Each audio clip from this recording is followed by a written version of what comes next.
चीज़ आपसे कह रहा हूँ कि हिंदूज़ में एक कॉन्सेप्ट है त्रिकालदर्शी। तो बोला जाता है कि कुछ ऋषि मुनीस जो थे वो त्रिकालदर्शी थे, पर एक्चुअली पहले ये कॉन्सेप्ट अल्लाह ताला के लिए था, भगवान ईश्वर परमेश्वर के लिए था कि त्रिकालदर्शी सिर्फ अल्लाह है।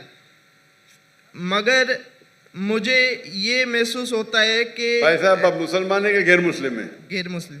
हिंदू है आप? हाँ जी हाँ, बोलिए भाई।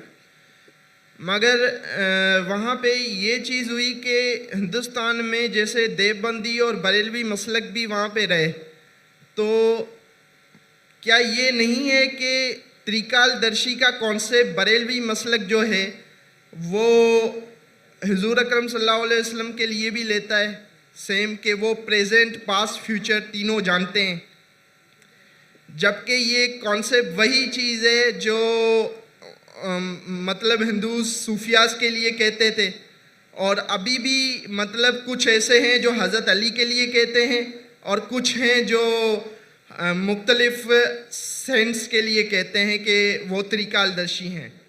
भाई साहब, ये त्रिकालदर्शी जो आप कह रहे हैं, कौन से हिंदू किताब में इसका जिक्र है? वेद में है?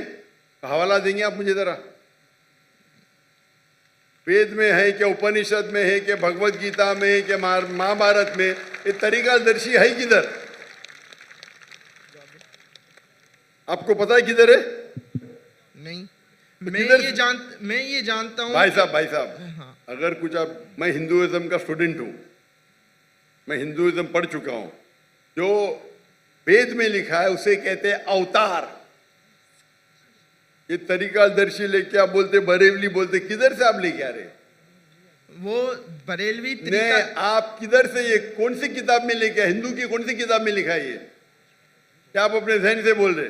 मैं अपने जहन से बोल रहा हूँ। तो मुझे आपके जहन से लेना देना है नहीं। मुझे यहाँ हिंदुइज्म के बारे में आप किताब का हवाला दो।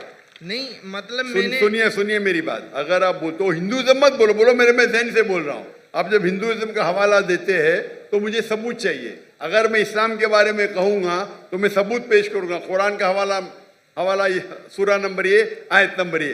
हदीस पेश करूँगा तो कहूँगा कौन से हदीस में। आप अपने दिमाग से बात कर रहे हो सकता है कोई, सुनिए मेरी, हो सकता है कोई हिंदू किताब में आपने पढ़ा होगा जिसकी वैल्यू नहीं होगी। मेरे लिए हिंदू किताब में सबसे ऊंची किताब है वेद। क्या वेद में लिखा है? वेद में नहीं लिखा। उपनिषद में लिखा है? नहीं लिखा। तो क्यों फिर आप कह रहे हिंदू? पर मैं ये कहना चाह रहा हूँ कि ये जो कॉन्सेप्ट हम ले रहे हैं, हम नहीं ले, मैं जानता ही नहीं ये कॉन्सेप्ट को। कहाँ से ले रहे हैं आप? ले रहे हम कहते हैं ना कि हुजूर अकरम सल्लल्लाहु अलैहि वसल्लम प्रेजेंट पास्ट फ्यूचर जानते हैं, और ये आप कहते, मैं नहीं कहता हूँ। मोहम्मद सल्लल्लाहु अलैहि वसल्लम दुनिया के सबसे बेहतरीन इंसान है, सबसे बेहतरीन। उन्हें इल्म गैब उतना ही था जितना अल्लाह ताला ने कहा। वो कई पास्ट प्रेजेंट फ्यूचर जानते, लेकिन सारे नहीं। उनके पास इल्म था जितना अल्लाह ताला ने उन्हें कहा, उनके पास उतना ही इल्म गैब था। ये आप त्रिकालदर्शी कहाँ से लेके आ रहे? ये मोहम्मद सल्लल्लाहु अलैहि वसल्लम के बारे में कहाँ से लेके आ रहे? मुझे कोई पता नहीं। आप समझ रहे ना? मैं असल में दोनों को कंपेयर कर रहा था कि वो प्लीज, आप पहला हवाला देंगे फिर कंपेयर कीजिए। आप हवाला नहीं देंगे, ऐसी बात करें, लोग को सिर्फ आप घुमा रहे। आप समझे ना? चेहरे पे कपड़ा बांध दिए, नाम ने बोल रहे नो प्रॉब्लम। इतने हिंदू कला है, इतने सवाल पूछे कल, आप चेहरे पे कपड़ा डाल के रखे। मुझे कुछ शक हो रहा है। आप हवाला दीजिए, मुझे कोई एतराज नहीं तो दूसरा कोई सवाल पूछिए। दूसरा सवाल ये है कि जैसे हम नास्तिक का वर्ड है, अब इस्लाम में काफिर का वर्ड है, तो क्या ये दोनों वर्ड सेम है? भाई साहब ने पूछा कि नास्तिक का मानी और काफिर का मानी सेम है? नहीं, सेम नहीं है। नास्तिक मानी जो